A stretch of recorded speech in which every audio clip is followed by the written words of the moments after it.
nagsasabi or nagpaplano dito na okay, you can free to rebut na sa kanila, no? We can free to respond to them, guys, in polite way, no? In a good manners, 'di ba? Panatilihin pa rin natin kung ano yung kabutihan, kasi alam natin yung ano kabutihan, guys, no? It doesn't mean na hinahayaan ko na po kayo na ipopost sila. It doesn't mean na gagawin nyo din po yung ginagawa nila, no? Hindi po ganoon. Kumbaga, ipapa-feel mo lang sa kanila na ganun silang klaseng tao, 'di ba? Ganung klase sila makipag-rebat, makipag-away, tag dito, kasi ginagawang war na ito, no? Pero we're not po. Di tayo nagko-conclude na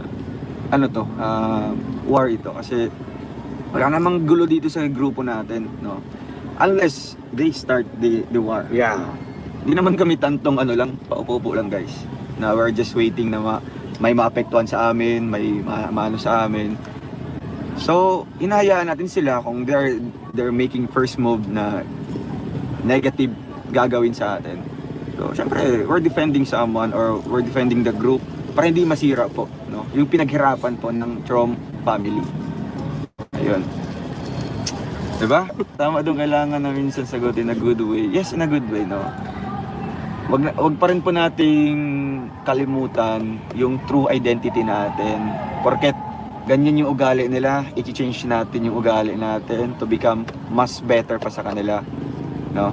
So, gagawin natin, we just stick or stay kung ano tayo. Para syempre kumbaga doon malalaman kung sino yung tama at sino yung mali. Please subscribe, Role of Malalag. Racial Morales. Thank you.